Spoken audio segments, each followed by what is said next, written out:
Doing an online event live, is that scary? I know it is for many people. It might be for you. And most people who were new to this prior to the pandemic were wondering, how do I do an online event? How do I do a virtual event, a virtual summit? How do I manage to produce online? I know that's pretty scary, and that's what we're going to be talking about. My name is Evie Hernandez, and I am the founder of the Bizniversity Speakers Growth Summit. And today, as I await my guest, soon producer Dorothy, who will be sharing with you how to have a successful virtual event and why it is important that we, as speakers, coaches, even business owners that want to do online events, really take a look at what we need to do to really host a successful virtual event. So who is today's talk for? Today, this is for you. If you are a speaker, author, coach, course creator, if you have a business that you want to move online and are wondering, how do you successfully produce a show leveraging a powerful tool that we've all heard about called Zoom? And that's why I am delighted to bring you the person that I selected, the person that I chose, the person that I am entrusting my very first virtual summit to. And that is Dorothy Erlanger, and she's here. So let me bring her on.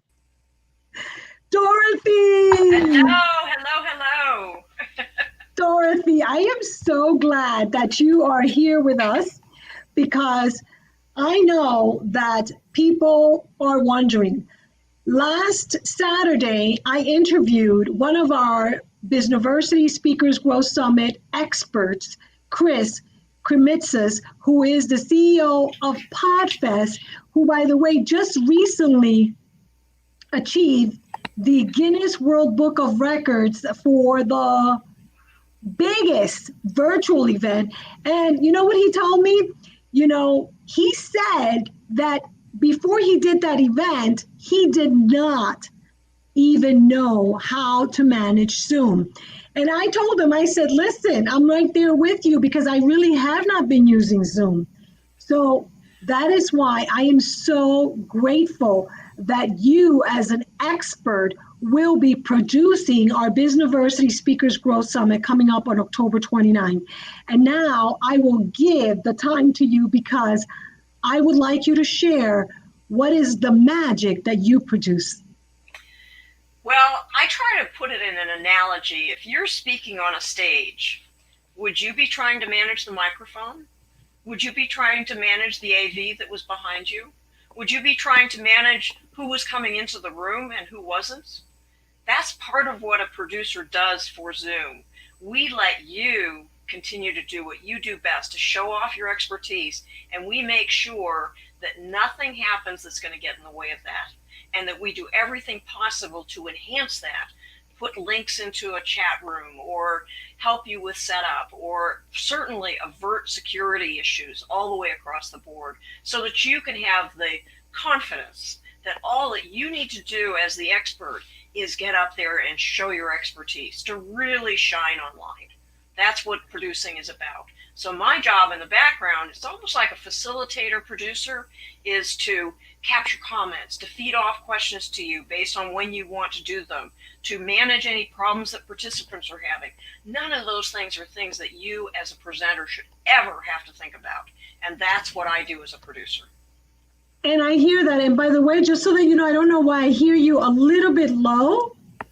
I'm not sure why I'm hearing you slightly low, but I hear you a little bit low, and I want to make sure All right, try that that we now. capture very good audio. Is that better? Same thing, it's a little bit low. I don't know if you hear me like, I hear you completely normally, and I want to change to a different microphone. Just a second. No problem. Audio. And by the way, it went back to my default mic. And let me tell you something. This is part of what happens. and you know what though? That's why I love it, because let me tell you that on Saturday, when I interviewed Chris, first of all, he doesn't usually work on Saturdays. So he agreed to go on because I wanted to create a video with him. And one of the things he said is, Saturday is family day. I'm going to be with my kids. And, I was just like, okay, if that's the only day, then that's the only day. And you know what I discovered? That, there was a lot of noise. And he was like, Evie, this is what we have to do. This is the reality right now, as he was saying. And he was saying, even on TV, people that are using Zoom to do their TV shows, like the late night guys and everything, he was like, this is how it is, Evie. So we have to learn to roll with the punches. And I was like, That's okay, right. then that's what we have to do. Am I better now? So yeah, I think you're a little better now. That's good. Okay, good. So That should do it. that's better actually. Okay. So Dorothy, what are some of the things that you would say other than we absolutely, especially for a summit, for a full day event, for multi events, or even if we just want to just be good, we need to really count on you to help us. And why? Why is it that we have to count on you to help us? Other than that, I don't know Zoom. And even for me doing this interview with you today, people think like my beloved Gabriel, he's like, I don't know how you go online live and do these interviews. And I told him, I said, I feel nervous all the time. I'm jittery, I'm stressed when I'm doing it. So we're having all this as it is, even if you've been speaking like me for over 15 years. So I know why I need you. Why is it that some people may not even realize how much they need you to help them? Well, let's look at that problem that just happened, because that could happen in a presentation. If I'm a presenter and I don't know if I'm actually presenting, I might not know that my sound isn't coming across well. But you also notice the minute you mentioned it to me, I knew exactly what to check. I knew exactly where to go and how to reset something so that I fixed it. And that's what can be done by a producer. So that's just one little tiny example. Things can happen and people are still relatively tolerant of it, although the expectations are higher now than they were a few months ago. But the ability to spot the problem and fix it probably before the presenter is even aware of it is one of the things that I do. And it's a matter of, that's where you have to have a really broad knowledge. You're kind of filtering through your mind. What are the possibilities? Let me check this, and this, and fix it quick for the presenter. So again, it's a matter of, do you as a presenter want to have at least the risk that you're going to be distracted by, oh, this person can't get into the meeting. Let me go check something. And your head is now over here and you've lost the engagement of your participants.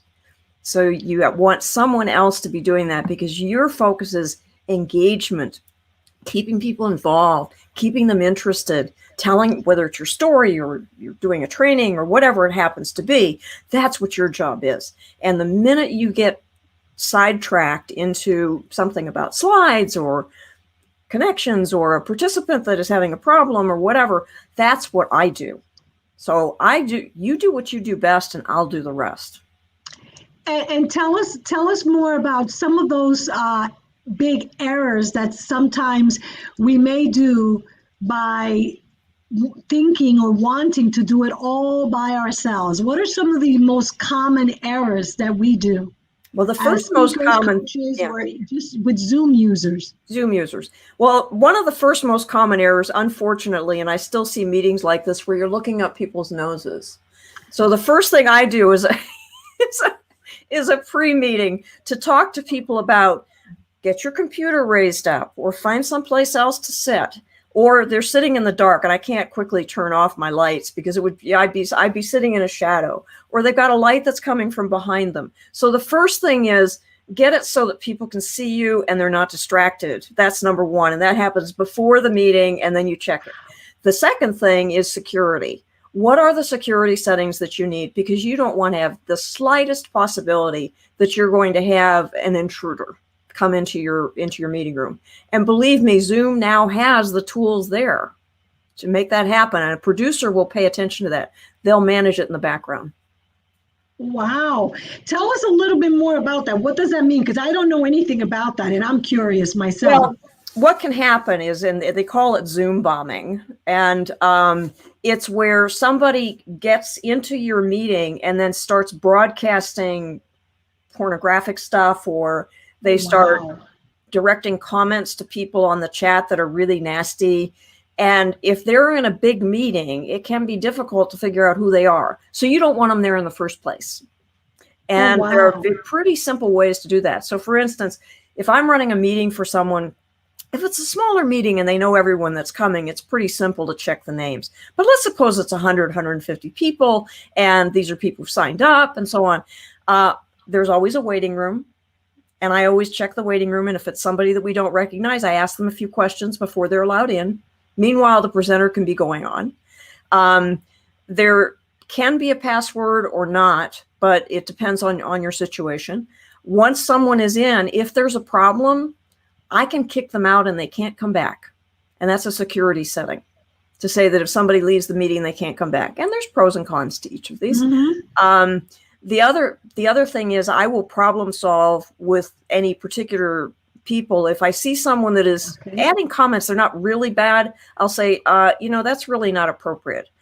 I also always set it up with participants that they cannot share their screen.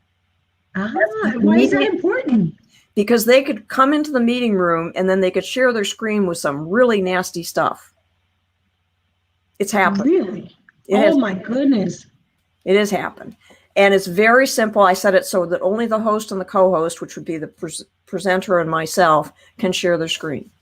So that eliminates one whole level. You can actually shut off the chat. If you're starting to have a problem with people chatting, I can go into the security settings during a meeting and shut down the chat if I have to.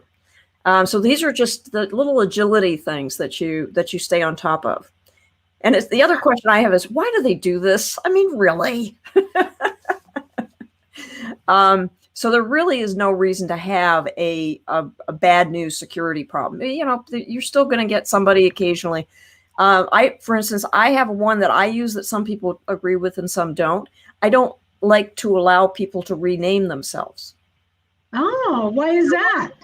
Well, and we've actually had this situation in a group that I was in, where somebody gets into the meeting, large meeting, 50, 100 people, and you don't know everybody there. You're trying to bring new people in. And what they did is they renamed themselves, mimicking the name of someone else that was there. Wow. And so as the person running the meeting, I wasn't running that particular meeting, they had difficulty telling who was legit and who was the imposter who was then sending nasty private notes to the presenter. And they got it done, but they kicked out a couple people who should have been allowed to stay.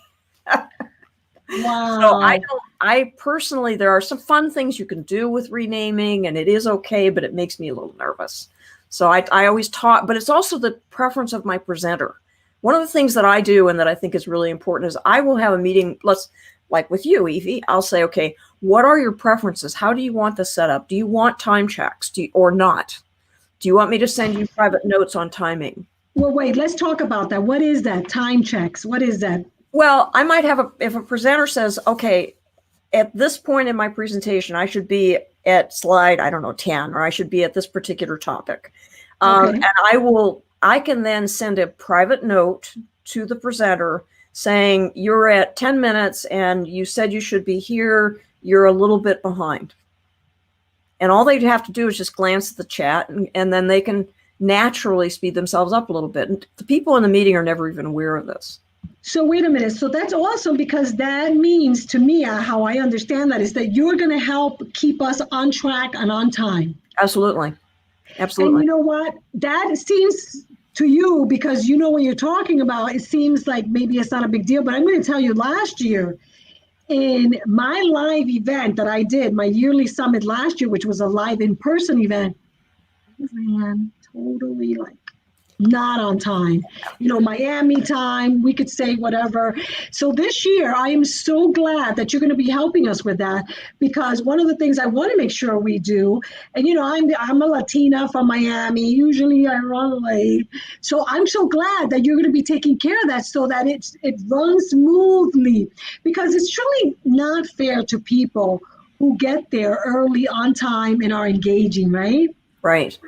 Well, and the other thing about that is not just running on time. And I think one of the advantages that I have over a lot of people who are trying to take on the production side is I have been front of house.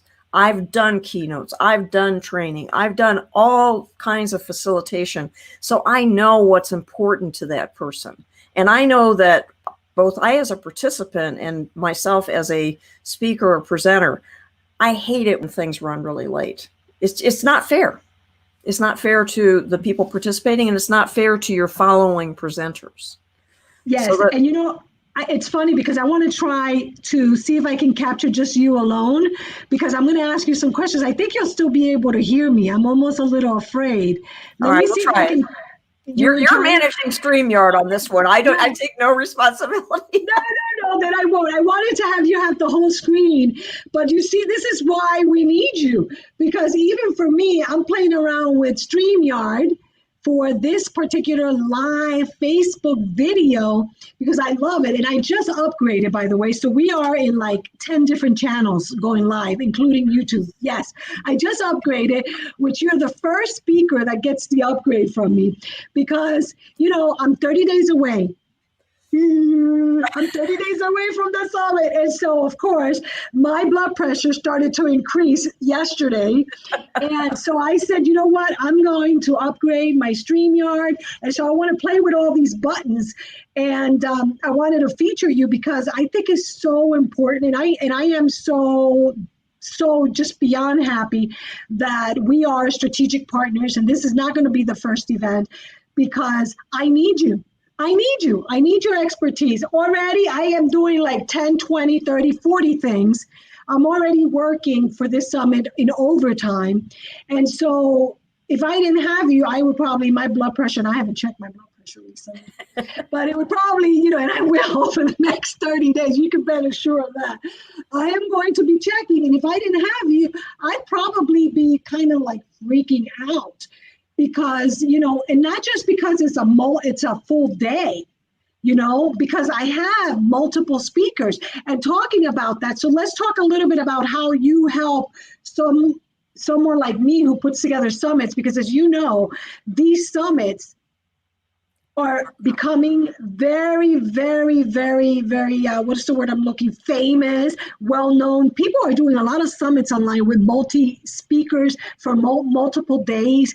And so I've seen a lot of these people already, because I've been checking out others to see, how I can do mine. They don't have a producer, and I can tell because they're struggling. I attended a very good one over the weekend, which was based out of another country, and I was so confused. And then, recently I attended another one that uses Zoom in another app. Zoom is embedded in another app. And it was like, oh my goodness, I'm like, wow. I'm like, I cannot imagine how people do this. So I want people to understand.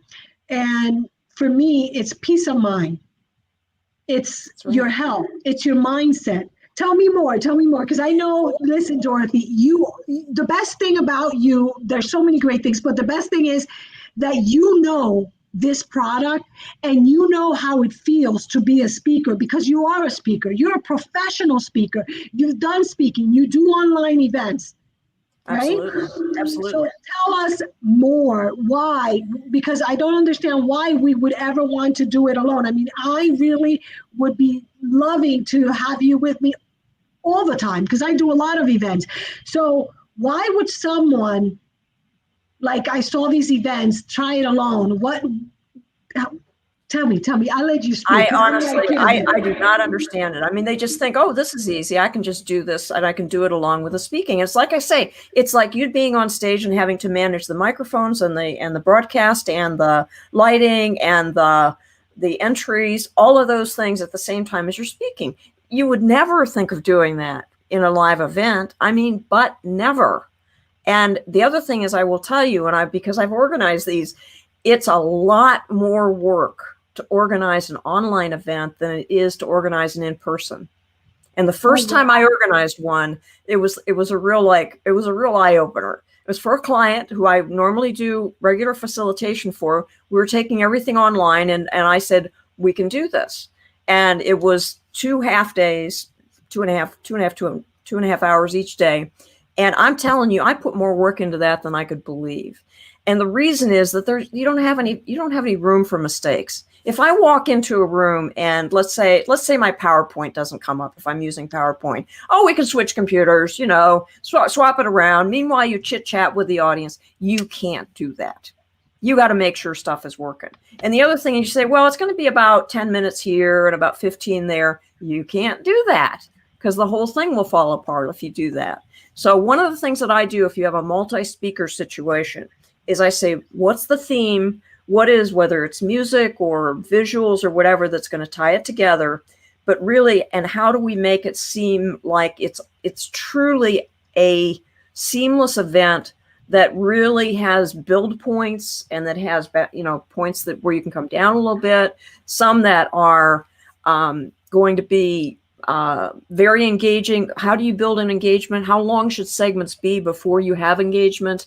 So I'm actually advising on how it's set up as well as doing the production work because I've done it. Wow. So I want to go a little bit into that and then we're going to finish, but I just want to make sure people know that below it's the banner to your website so that anyone who needs help and wants to reach out to Dorothy, go ahead and say your website. It's in the banner below, but I want people to know it. It's DorothyErlanger.com. And you can reach me. The easiest email to reach me is just DorothyErlanger@gmail.com. And we all know how that one's spelled. So I don't think that was and we difficult. have it right there. Yes. And so to finish, you said that, repeat what you said. We have to repeat what you just said because I lost my track. What I was saying is if you're doing a multi-person event, you're doing a single person event, you might get away with doing it on your own, but it's not going to look very professional. And I will say this, the expectations out there have gone way up over the last few months. 6 months ago, if you'd had a glitch and something went out or there was an intrusion or whatever, people kind of were rolling with it. The professionalism has gone up and therefore the expectations have gone up. If you want to engage your audience, you have to be really top notch. And if you're doing a multi-speaker event, it's important to have a theme, to have something carrying through, to have points of engagement on a very regular basis, attention spans, engagement, and trying to keep people focused on this screen and not something that's going on over there. Yes, and that's a challenge. Of course, absolutely. So for our event, we have 6 or 7 speakers, I believe, less than 8 anyway. How many minutes would you suggest that we allot for each speaker? Because I do have it, but I'm just so that people know. What do you suggest? I like your schedule as you have it laid out at this point. So I think you've got enough time for people to really get a good points across, but not so much that people are going to kind of drop off. Right. But we do want to make sure that the speakers build in some engagement bits along with that. So let's talk about that real quickly, because I know that we're doing 20 to 30 minute slots, right? Yep. And then that's when you really kick in, right? Because I believe that what we're doing, and we're actually talking about this later on today, but we're also going to create opportunities for people to have one-on-one with the speakers, kind of separate rooms. Right. And when you have like different speakers, like for example, if we decide, and I'm going to really listen to you and some of the other experts that you have in your team kind of guide us, because we're going to have about 3 or 4 in the morning and then 3 or 4 in the afternoon. And then we want to either think about, and what is the difference between speakers? Are we going to allow people to come together in a room, or do we wait after 3 speakers and then we allow all 3 speakers in one room, or we allow people to decide which of the 3 morning speakers they want to go before we break out for lunch? I like the idea of letting people make their decision. And luckily today in Zoom, it's a lot easier than it was, about who they'd like to go, quote unquote, sit with at lunch. I do like having a little time or a breakout out either after or during each speaker to say, what are you going to do with this? But I would keep that theme so that if you do breakouts with each of the speakers, have some kind of a theme that runs through it. You know, what are you going to do differently tomorrow, so to speak? Awesome. So that's really well, two more things, and then we'll call it. That's it. Couple of things. So, number one, what would you advise to someone who is 1 month out like me? Like, what are the top 3 things that I definitely must be thinking about now that we're exactly 30 days away from our event? You need to lay out what I call run of show, which is who's speaking, how much time, what happens next, who's speaking, how much time, and start to lay in those details about breakouts. So you kind of map it out, number 1. Number 2, start at the end and say, by what date do I have to have different things done, and who's going to do it? So it's like, I mean, I'll give you a funny example. I suddenly moved to Brazil as an expat executive a number of years ago, and it happened very quickly. I literally sat down with a notebook and said, I've got 45 days. What do I have to accomplish by day 3, day 5, day 7, and so on? And I followed it through, and we got it done, including getting the visa to live there. With a show, you need to lay that out and then say, okay, Dorothy's going to do this piece. Evie's going to do that piece. Whoever else is collaborating is going to do this piece. This is what I need from the speakers, and by when do I need it? It's really mapping so that you don't end up 5 days before going, oh, OMG, we didn't think about some particular aspect, and now we got to scramble. There'll still be some scramble, but no, I'm sure of it. So that's 2, and one last one. You said you have 3. The third one is make sure that you get a little bit of check-in and rehearsal time with each of your speakers. Like in the week before, just let me or you sit down with them and say, your lighting needs to be fixed, or can you get in a different location? Or if it's a noisy location, what can we do to create a quiet situation? And let them get some experience of what the summit's going to look like. And you know what? I'm so glad that you're going to be helping me with that, because even as I interviewed, I don't know if you saw all our interviews that we did come through some challenges. So I am looking forward for you to send me a date when I can have you meet each and every one of them, and you and I speak to them. And if you saw the videos that we did like yours here today, you probably could give them a few tips. I don't know, and I'm glad that you're going to be helping. Gentle hints, we call them gentle hints. Yes, but you know what? Yes. They will benefit from it for other presentations that they do as well. So it's to their advantage to get just that bit of coaching. Absolutely. So I would like to say thank you because you joined us today. Thank you for being here. Right after this, like right now, I'm jumping into another. I don't know if you want to jump in with me, but I can send you the link. I'm going to talk about our affiliate program, which if you can jump in for 5 minutes, I love it. But before they cut us off, can you just say your name, that you're going to be the producer at the Bizniversity Speakers Growth Summit on October 29th, because that way we can edit this and put it with the other speakers. So it's just say, my name is Dorothy Erlanger. I am producing the Bizniversity Speakers Growth Summit on October 29th. See you there. My name is Dorothy Erlanger, and I am producing the Bizniversity Business Growth Summit on October 29th, and I do hope to see you there. Awesome. So I am so glad, and thank you so much, Dorothy. Thank you.